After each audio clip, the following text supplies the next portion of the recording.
I was thinking about that interview the other day about Dr. Umar, and one thing really stuck out to me from the supporters' mouths themselves, or former supporters. They don't even know whether or not Dr. Umar owns the building or not.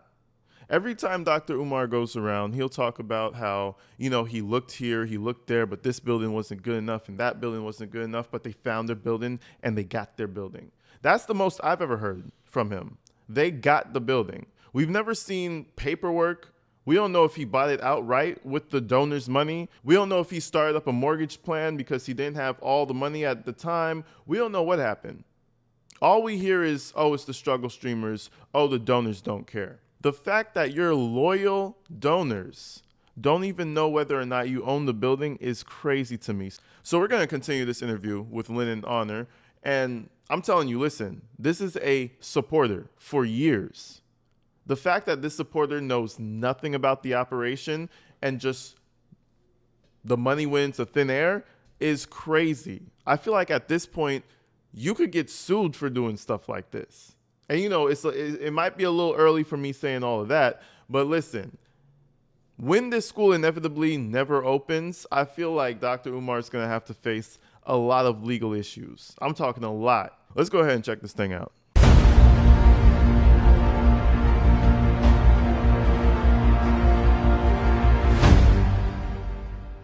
And I think you did a diagram one time with the chat room where you just took basic building necessities as far as establishing a business like that, and you added up all the figures, and it came up to either about the amount or right below the amount of what he said that he had collected.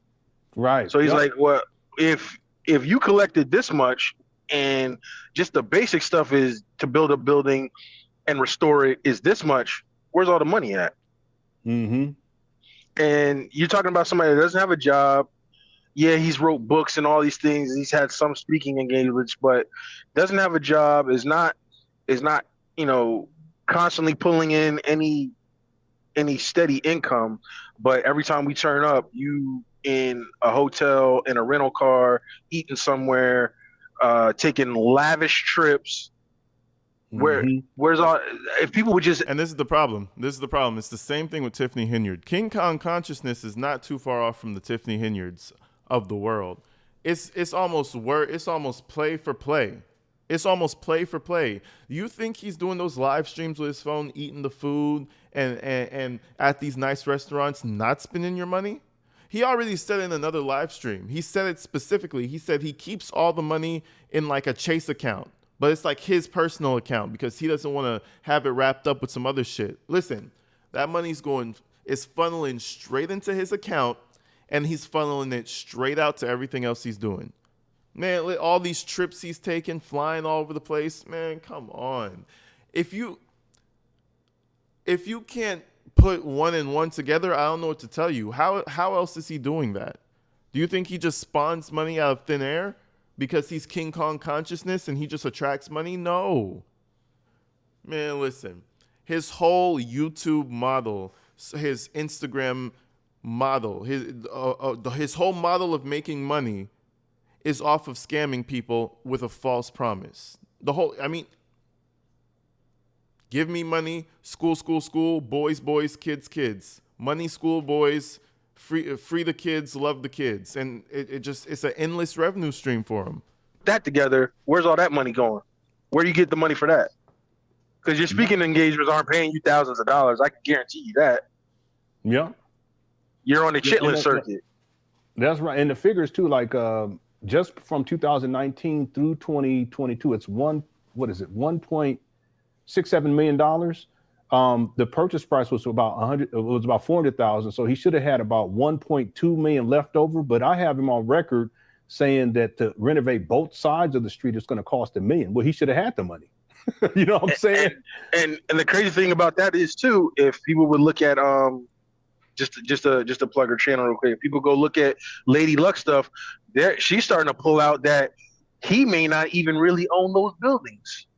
It's under another LLC that his LLC is a subdivision of. Now, hey, listen. I don't know about all of. I don't know the politics behind all that, but what that sounds like to me is you don't really own that thing, sir. It sounds like somebody with more money than you came through and let you stamp your name on the end of it. And there's actually somebody. Is it a white man? Ooh. Is the lead LLC a white man who gave you the money? I swear that would destroy his credibility to the core if that was the case.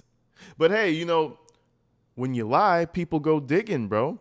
You should have just told the people from the start what you were going to do with the money, but you can't because you're going to listen, bro. For every million he's made, he's probably used like 400,000 on just Dr. Umar shit.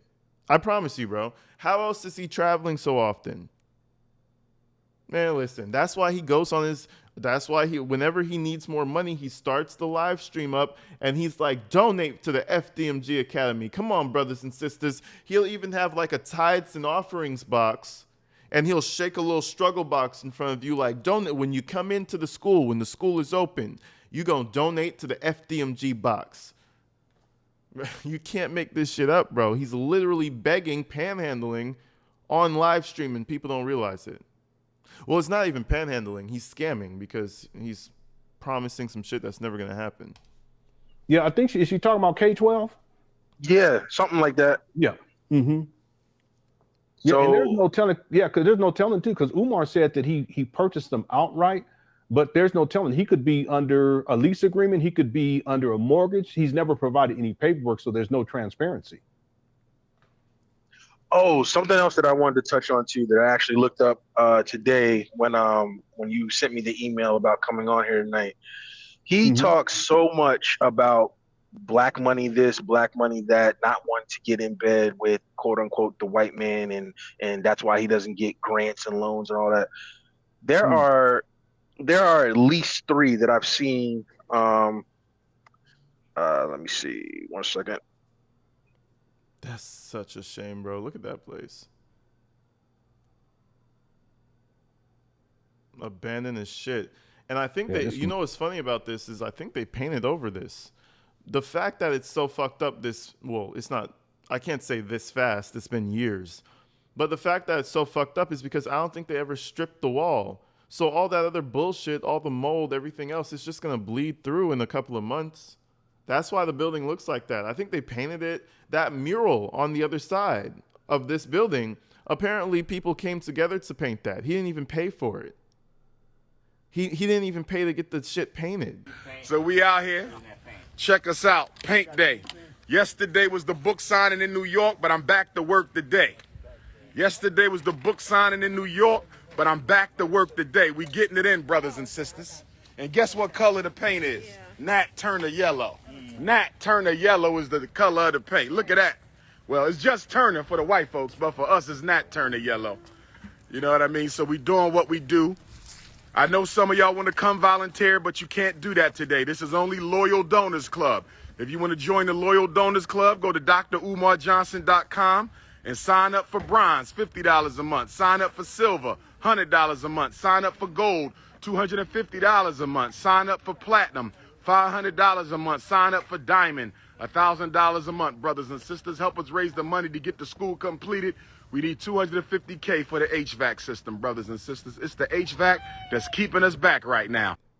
Man, it's a fucking shame, bro. And I wish all his donors could just get a little bus ride out to FDMG.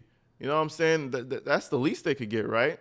Anybody who wants to see the progress so far, you could get a bus ride and you could go check everything out. We could call it FDMG Day.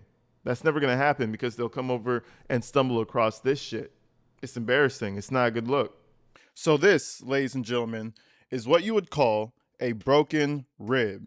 If you notice, there's a divot right here compared to the other side of my body. Those are two inwardly bent, broken ribs, and they could have been normal. But why aren't they? So I was a lot younger at the time, and I was really into BMX. Long story short, I'm on my way home, and a car from behind me is coming so fast to where he runs me off the road. I fall, I crash, and I break my ribs up. Now, me and my family could have taken legal action, but what goes into everybody's mind the second they think about legal action? it's going to be too expensive. And this is why, ladies and gentlemen, I want to bring up the biggest injury law firm in the United States, Morgan & Morgan. They will take your case, and they will only pay themselves if you win and you get paid out. $25 billion and 500,000 clients is a lot of money. And that's how much accumulative money they have won over the years. This is why they can afford to have you come in and they only get paid if you win. If you have ever been injured, you can check out Morgan & Morgan. And you could do that by clicking the link below or check out the QR code that we're about to put up right here. And you could get your claim started today. I'm so thankful for Morgan & Morgan and the sponsorship. Shout them out.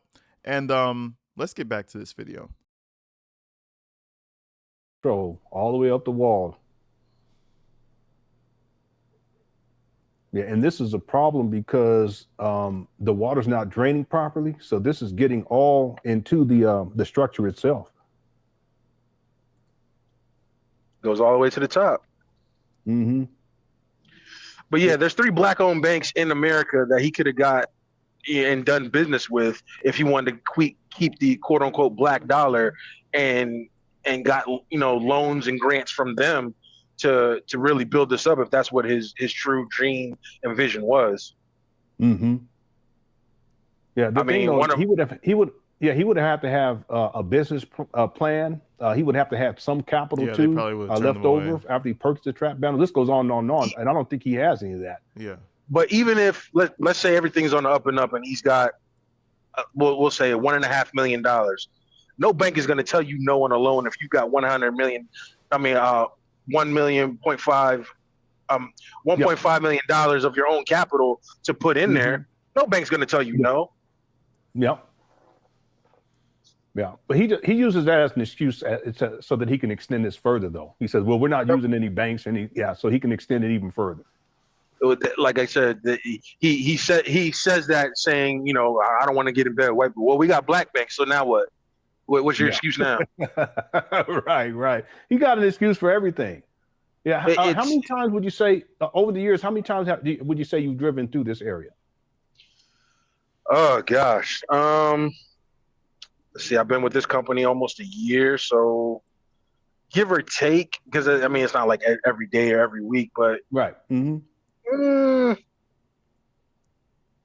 I'd say in the last year, probably about 10, 11 times. Yeah, and you never seen any construction? No. Nobody's and I've delivered to construction places. I've driven by places that, they're building schools or they're building, like extensions to like quote unquote Look at the boards. This is how you know that shit goes to the inside. Look at how it's seeping from the window.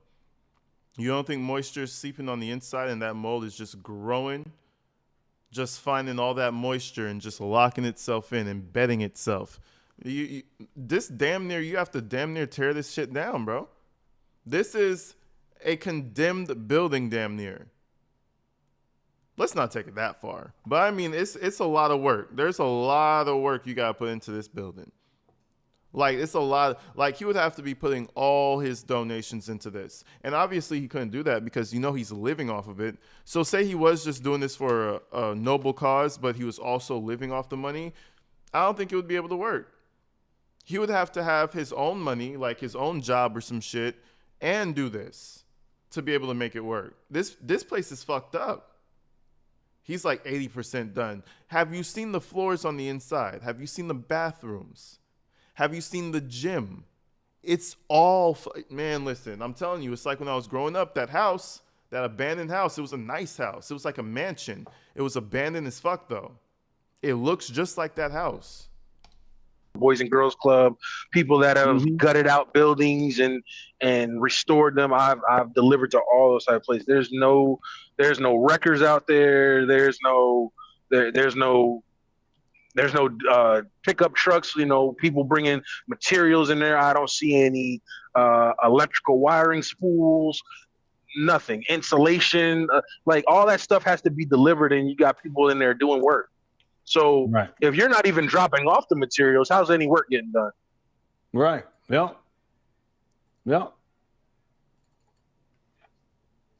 Yeah, well, thank you for going up there and taking this video. I mean, it just gives more insight into how much of I mean, it's basically it's a scam. I mean, and if and they go ahead. and one of the other reasons that I did it too is, he likes to hang his hat on, the struggle streamers are the ones that are coming against me, and people like Lennon Honor and Information Man, my haters are the ones coming against. I'm a Right. regular person. I'm not a struggle Mhm. streamer. That video is actually the first YouTube live thing I've ever posted in my life. So I don't do Mm. this for money or clout or anything else. I'm a regular person, and I used to be one of his supporters, quote unquote. So Mm. this is just saying the truth needs to be told, and people need to stop giving their money to a charlatan. And if you want it, the concept is great, but put that in somebody that's actually going to be doing that. Listen, man, this was the plan, bro. I don't think he ever expected this to grow so large. I think when he started, fresh out of college or whatever, when he started doing this little plan, he was like, okay, I need a little bit of money. I'm gonna say I'm gonna do a school or something. It's my dream to do a school, and maybe people will give me some money. I think what happened is that he got so much money, he kind of got scared. Like, okay, I can't just go ahead and scam these people anymore because that's gonna look crazy. They're sending hundreds of thousands of dollars. I thought I was just gonna make 30 grand off of this shit and kind of just disappear into the shadows. So I feel like he got that much money. He was like, fuck it. We'll find the shittiest, not even the shittiest, the cheapest little school setup we could find, and then we could just make more money off of never doing that. I don't think it was always, I don't think the plan was always to actually get a school. I think the plan was to get a couple $1,000s and disappear with it. And then when it got bigger, he had to adapt. He had to actually go and get something. But listen, that something is never going to get built. And at the end of the day, he could always come to his fan base at the very end of this, right? School's not getting built, nothing's ever gonna happen, right? He could come out and be like, "Listen, guys, the white man, it was all the delays and the contractors, and the white man didn't want us to win, and we'll come back next time. We'll get him next time, and it'll just be the end of it. Sure, he might get sued out his ass, but." Shit, it might have been worth it. He scammed for that long. Shit. You know how much money he made off of morons? Lord Jamar's father-in-law. Right. Like, what's the other dude that he scammed out of the $3,000? King Randall. Yeah, like him. They've got actual schools doing something. Put your money towards them. Yeah. So when Umar says things like it's only his haters who are criticizing him, no, his supporters, after they realize that it's a scam, they criticize him too. Information Man was a supporter of Umar. You were a supporter of Umar. So that goes to show you that Umar, he just uses that as an excuse. And there's plenty of more people out there that used to support Umar. They don't anymore. And Umar, we know you watching. We know you watching. If you wanna come find me, vet me, whatever. I stay in Delaware. So unlike you, I'm not a person that pops in and out of Delaware saying I'm established in Wilmington. I stay in Delaware. I work right near Wilmington. If you ever want to find me, I'm not hard to find, brother. Yeah, he don't want to find you. He probably asked you for a donation. I'm just playing. Thank you, brother. Thank you. Exactly. He'll probably try to scam you in person because that's what Dr. Umar does. And, he's had about 15 years of practice, so he's pretty good at it now. He's a seasoned veteran scammer. All them clothes he be wearing with the head dashiki or just man, listen, that's his costume. He don't believe in that shit. He's in the house smoking the blunt, fucking watching the football game or some shit. Dr. Umar don't give a fuck about none of that consciousness shit. I guarantee you. He'll go out there and put on a good old speech. And when you listen to him, sometimes he's speaking facts too. That's what good con men do. They use truth to weave in the lie. He'll have a good ass speech talking about the history of black folks and what we need to do to fix it, and don't listen to it. Don't listen to it. But anyways, folks, love you guys, man. Shout out everybody for coming out. Stay inside, stay safe. I'll see you real soon. Peace.